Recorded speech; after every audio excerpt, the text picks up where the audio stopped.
And after some hearty banter, we begin. Welcome to the rest of my life. I'm Lance Ash, heading to work after a 4-day weekend. It's supposed to be only a 3-day weekend, but I didn't feel too good. Wednesday morning, I think it was. So I called in sick Wednesday evening, and I already had Thursday night scheduled off to go to the dentist. But the dentist person who was going to clean my teeth called in sick. So we've got to reschedule that. Anyway, really good weekend. I got more painting done than I thought I was going to.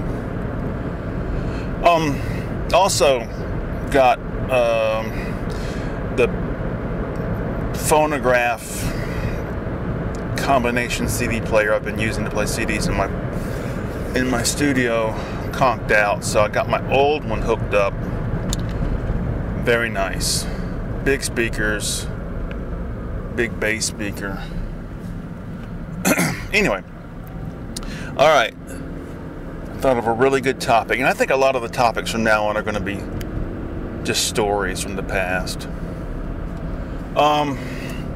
So I thought of a good story from the past I can tell you. Hold on a second. Look at this house. Anyway, all right. This would have been when I was 20, because I wasn't old enough to drink yet. I remember that. So anyway, I don't know. I must have been only 20, because I remember there's some flap about the only person in the room being old enough to drink was my friend's girlfriend, or wife at the time. I can't remember. One of the two.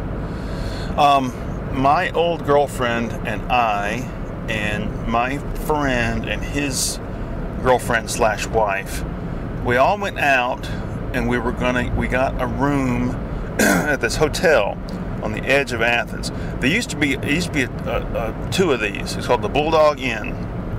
There was one on the edge of Athens, and there was one a couple miles down the same road on the edge of Commerce. There's a town in Georgia called Commerce. And anyway, it was like a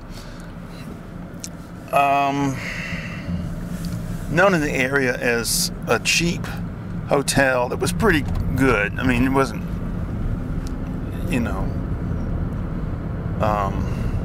flimsy, rinky-dink, dirty place. It was a nice, pretty good place. Anyway, so we were going to go to the hotel and do some drinking and just hang out, right? Spend the night there. All right. So, as has been mentioned previously by other people besides myself, most people have a general emotional state they default to when they get drunk. Some people get violent, some people get amorous. I get self-pitying when I get drunk. So, as usual, I'm the most hammered person in the room.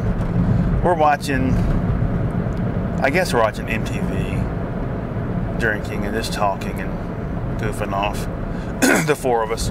And I'm getting really drunk. And I'm getting,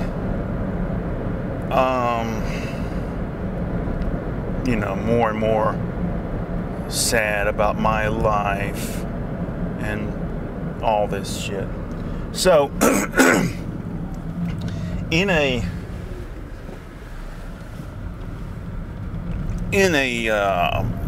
attempt to express my emotions, I punched a wall, which didn't give. My hand gave, and I broke my right hand, the knuckle on my right hand little finger, and it's still messed up to this day.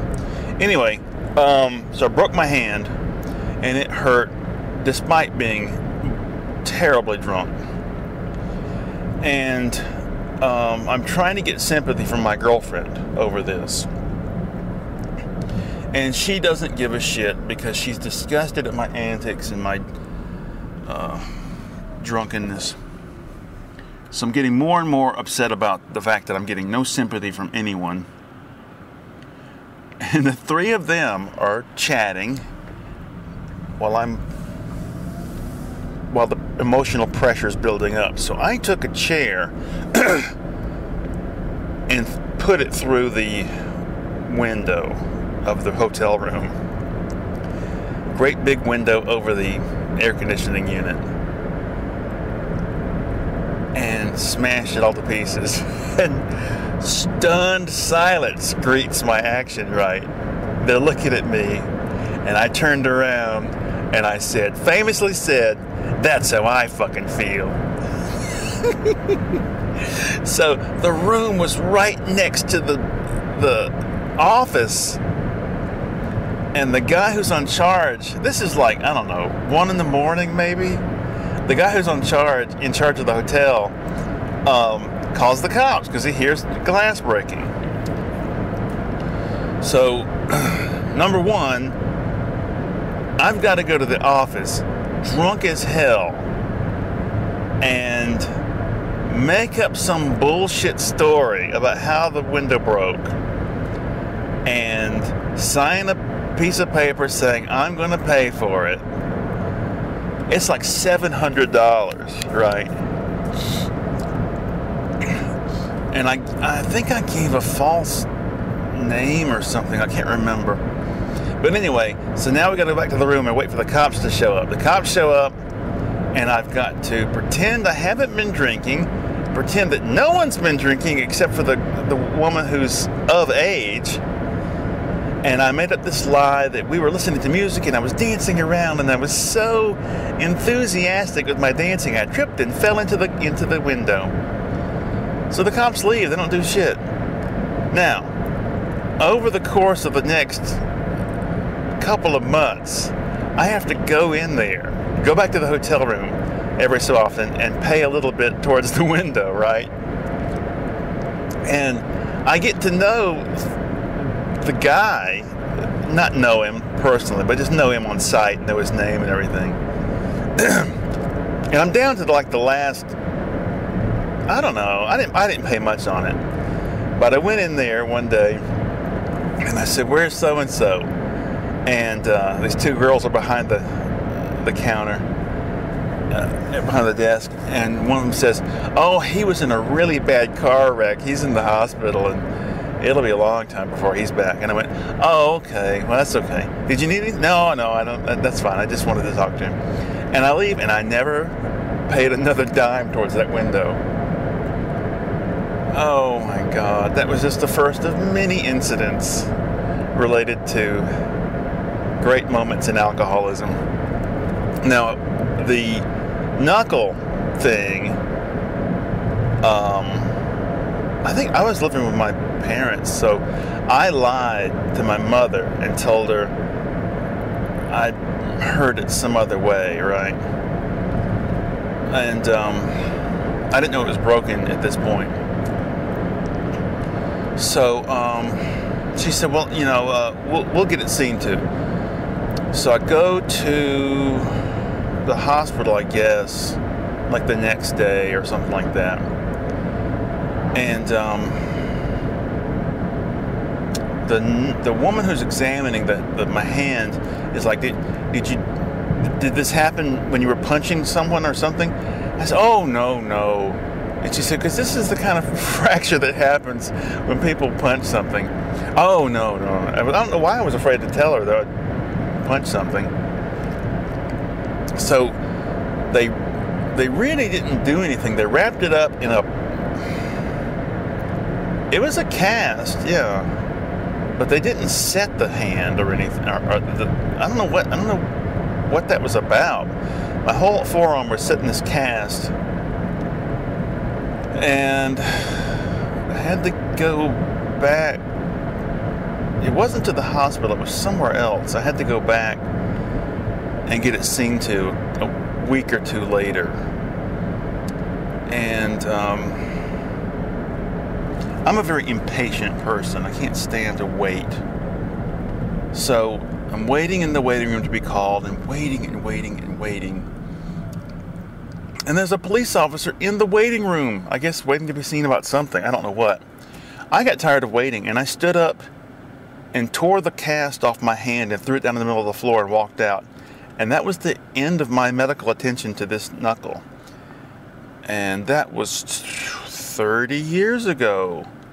Over 30 years ago. And the knuckle healed in this sort of hunchbacked shape. And when I make a fist and compare it to the other hand making a fist, you can tell it's like sort of slumped down.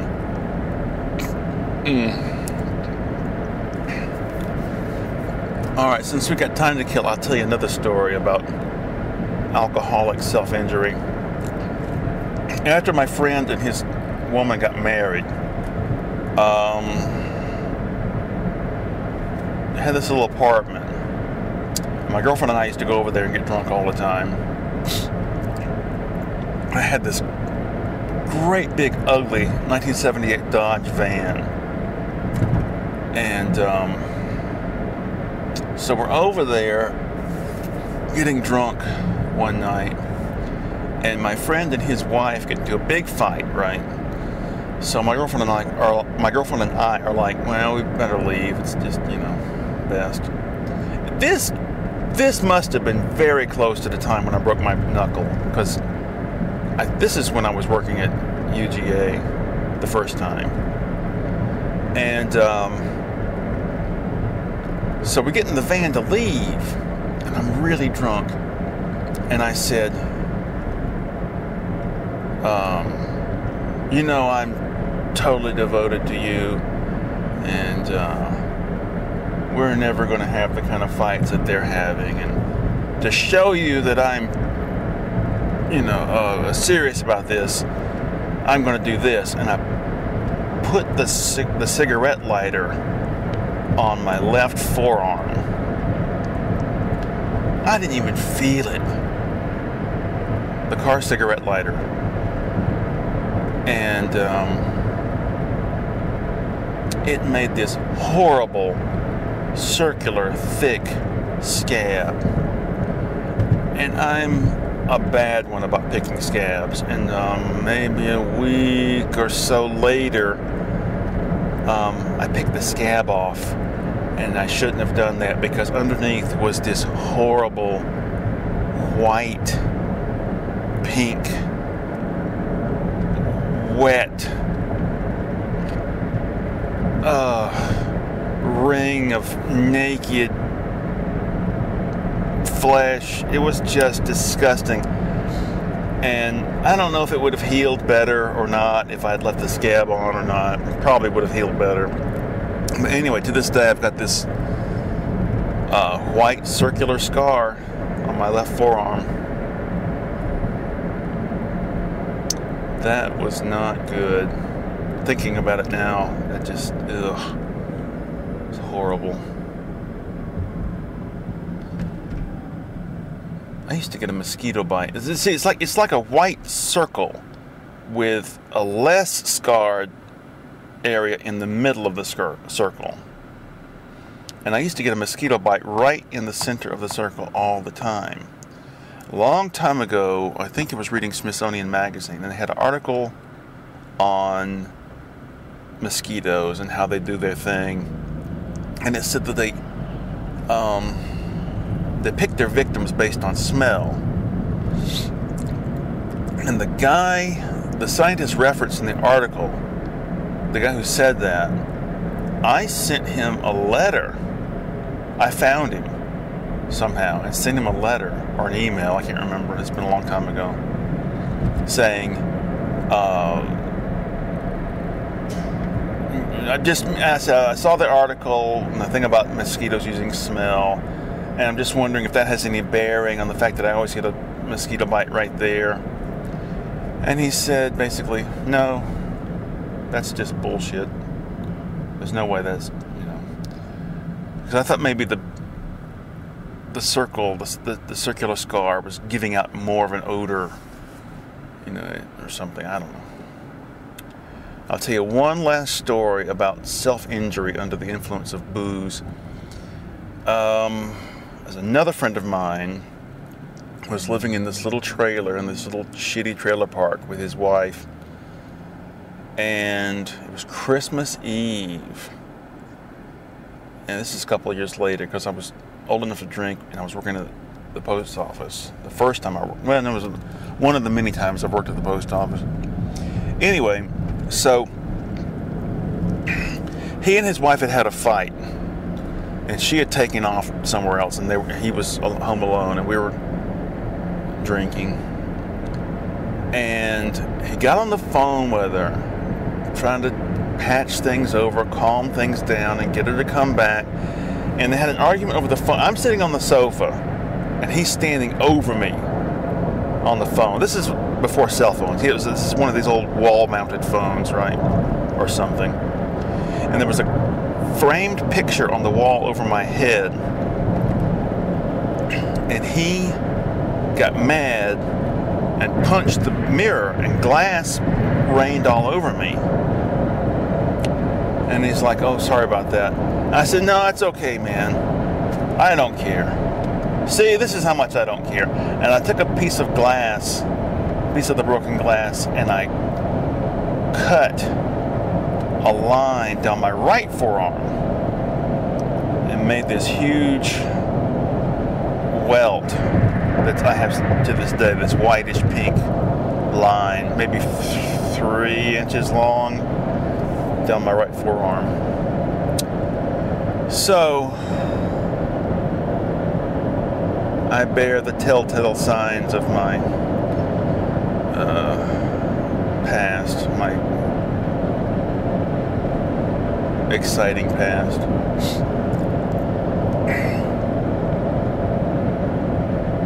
Thank goodness those days are over. I still do stupid stuff, even though I haven't had a drink in almost 19 years.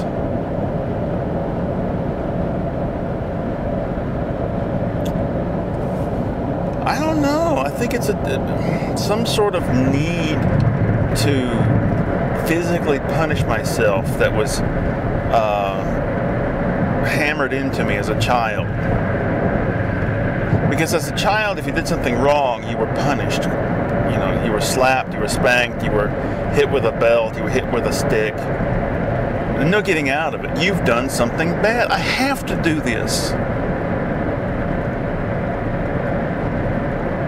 When I was a kid, we'd go on these trips, these long family trips, and my sister and I would sit in the back seat, and we would get into a fight, right?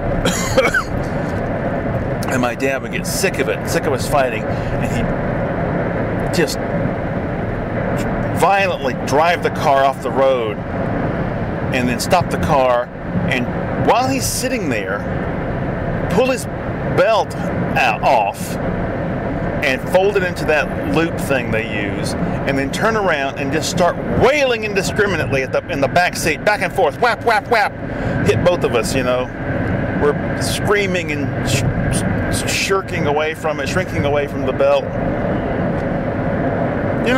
That's the way we were raised. You would think that I would have turned around and treated my children the same way. I don't know how many people I've met that have said, "Well, that's the way I was raised, so that's how I'm going to raise my kids." Or, I'm going to have my son circumcised because I'm circumcised and I want him to be the same as me. Why would you want your children to be the same as you? Do you think you're that great? So, anyway, I can't tell you the number of times I've slapped myself in the face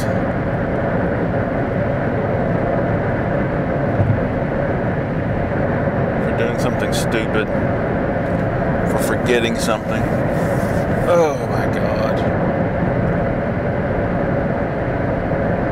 I basically, now this doesn't have anything to do with punishment, but this is inflicting pain on myself. I basically don't have any toenails on my little toes because I tore them out, and whatever has grown back is just a vestigial mutant nub, and I don't know what the mechanism involved is.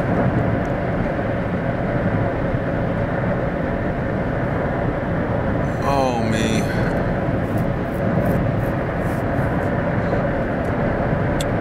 Well, we're approaching the end of the episode. I'm trying to think if there's anything else to say. Hey kids, don't be a fool. Stay in school.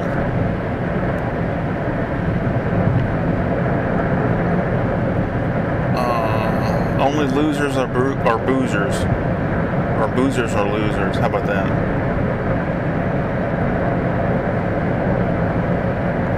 Oh, Jesus.